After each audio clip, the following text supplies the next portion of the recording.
Hi, my name is Evelyn Richards, and I'm here to support the California Women Think Tank. Hello everyone, my name is Star Moffett, and I'm running for State Senate within the 21st District. Hello, I'm Marilyn Anderson. I'm the director here at the Cooper Regional History Museum in downtown Upland.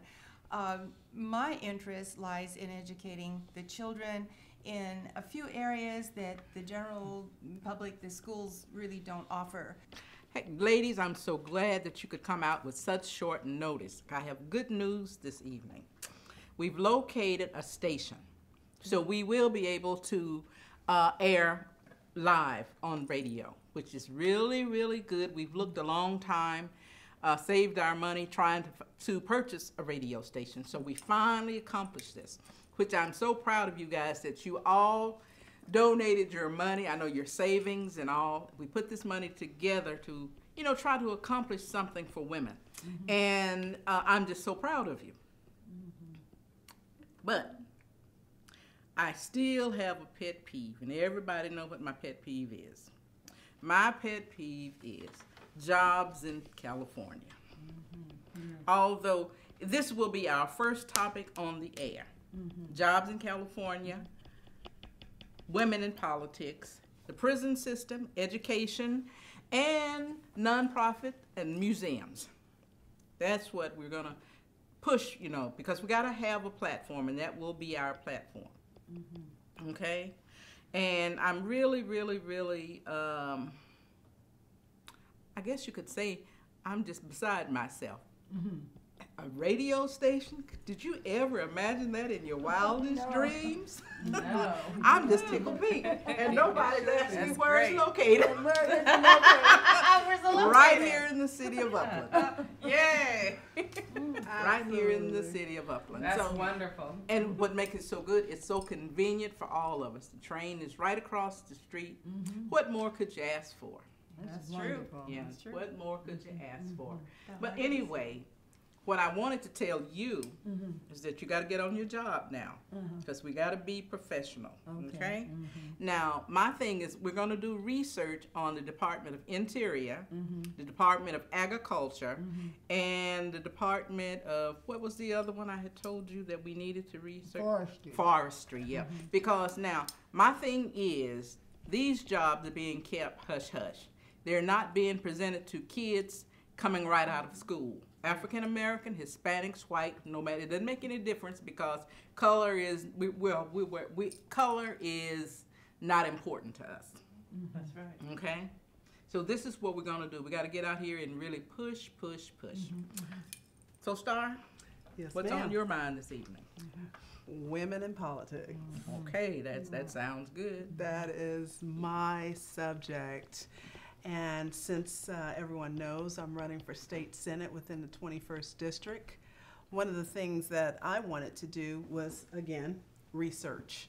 Since I'm top 2 candidate, I wanted to see exactly how many women are currently in State Senate, since that is my race. Right, I looked at a few other races, but that's my race, State Senate.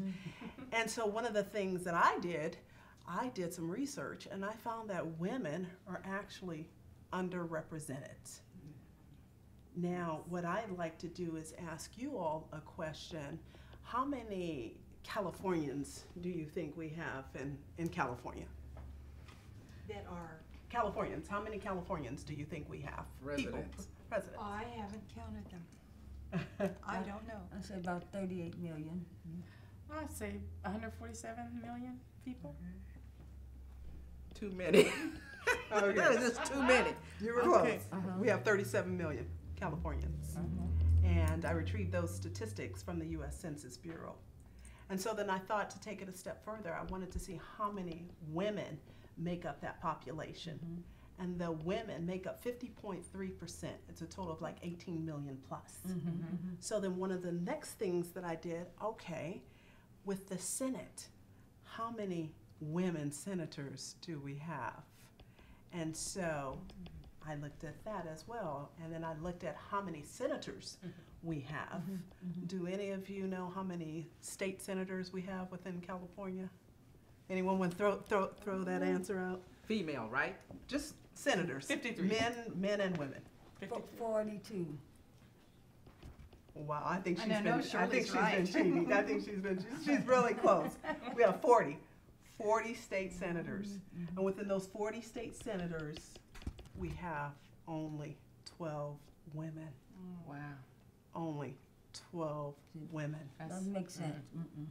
And so when you look at the number of women compared to what we have in office, we're underrepresented. Now let me ask you this: out of the 12 women, how many are minorities? We have 2. We have 1 Asian and 1 Hispanic.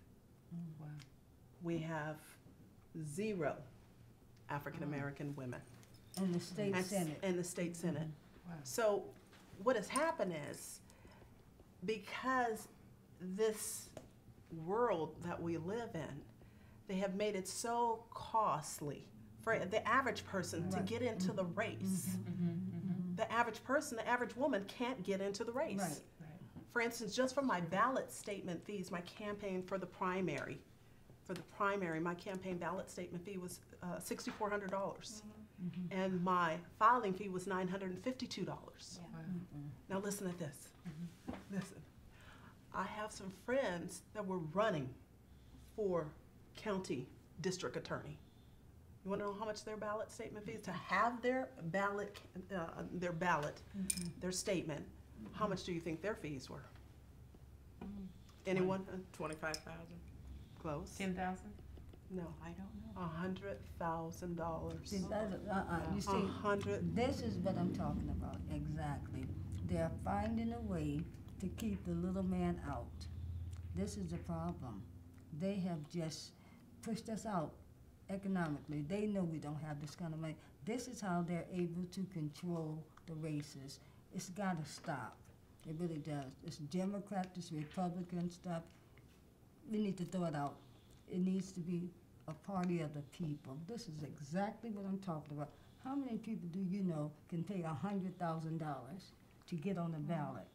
And for the general, moving into the general election, we're looking at, we need to raise $300,000 to $1 million. And the reason for the figure is because you have to be prepared to pay for advertisement. You have to be prepared if you want to counter any mudslinging. You have to be, that all costs. It costs. And then the ballot statement fees for this time around, because I'm going to be running in 2 different counties, which will be Los Angeles County and San Bernardino County together, that's $12,000. Oh, and then if you want to, in Los Angeles, if you want to run both a English and Spanish ballot statement, there's an additional double the fee. Oh, come on. So so it's going to cost me just in LA County $12,000. So again, we have underrepresentation of minorities and women, and why is that? Because we have it so costly now that the average person can't even get in. So once I'm in, I want to put through legislation to help curb that. I also want to sponsor other women into politics. And you know what? United we stand, or divided we will fall. Absolutely. That's true. Yeah. Also, I'd like to see you pass some legislation that concerns me. This is one of them. Well, I'm concerned about many things, but this is something that these people don't seem to have a platform for. I understand they have money, but they're still people. When you find people that are high profile, whether they be rich or not, they're high profile. When you have these, I would call them groups of people looking to extort them for money. I'm very concerned about it, and maybe I'm a little biased because I do have a son, and I'm just thinking, what if he becomes famous one day and these nest of people come around him and try to get pregnant? I know it takes 2, but I'm very concerned that they're being exploited in a way that they're paying over and above the amount. Even with senior citizens that are coming into money because of a divorce or what have you, these guys are preying on them for money. I think that it needs to be some type of a law implemented whereby say to safeguard these people. I hate to see people being extorted for money and they not have a platform. I'm very concerned about that. But then, Can you elaborate a little bit further when you're speaking of extorted? Can you give an example when you Okay. say it takes two? Can you I'll give an example. give more of an example? I'll give an example. Okay, you say a guy, just say he's a basketball player. Just say, I'm just using him for an example. Okay. And he meets this lady and they have a baby. Well, of course he should pay. It takes two to tango. But why would he have to give her millions of dollars?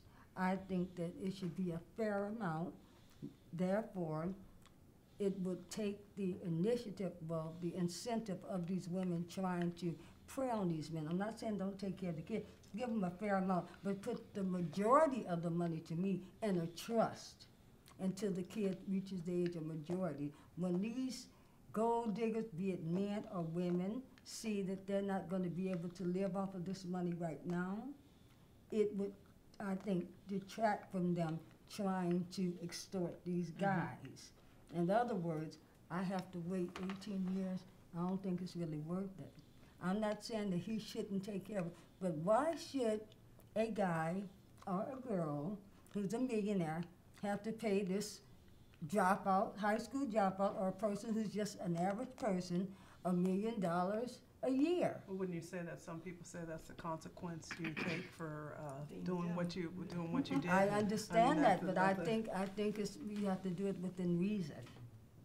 And I think if these women or men feel that there is no in other words, why are we rewarding bad behavior? First and foremost, are you gonna get pregnant for a man you just met the month? No. Would you? No. But if you see a woman who's just getting pregnant for a man that she don't know 1 week, why should she be rewarded? Or you see a man who just met an old sinister woman? Is that No, spinster, not spinster, I'm sorry, spinster woman, and he marries her in 1 week.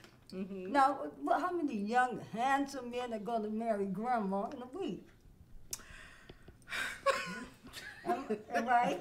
Well, I isn't think it? we're off the edge here. I think, isn't it these days that some majority of the people believe it isn't, you don't have to be married to raise a child. I'm not talking about child, I'm talking about when you're going for money. But you're right in a sense of money, but you know, I in just a have to sense they deduct. know that person, if they never met that person before, and they're rich, they should know that, hey, she's just going out or he's just going out just for that money. Yeah, but I think first and foremost, people are people. Who's to say that this person is doing it on their own will? How do we know they haven't slipped something in their drink? We don't know that, but the thing is this. Make it fair. Why should he pay millions of dollars? I'm against it. Yes, I am. And no, it's not because my son has had a baby. I'm not saying, I'm just seeing too much of that. Now I want to move on to my next subject that I'm very concerned about. And But I have a question to ask you. Now, when we go live on air, do you think you can fight that fight? I think I Because can. you're going to have a lot of call-ins Yeah. on that particular one. That's good. It's Yeah. gonna be hard to legislate morals. No, I don't want to legislate morals. I want to legislate a cap of money that these people receive. There should be a cap. I'm not saying they can do whatever they want. I'm not trying to legislate morality.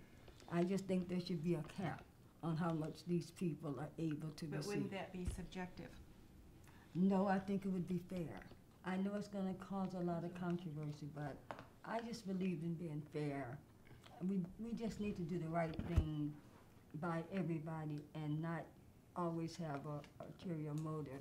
And that leads me to even the prison industrial complex where children are going from the schoolhouse to the prison house. And one of the things I wanted to say to you, Honorable Moffett, when you talked about how they're pricing people out of the arena, one thing I'd like to talk about, how we can all change this. California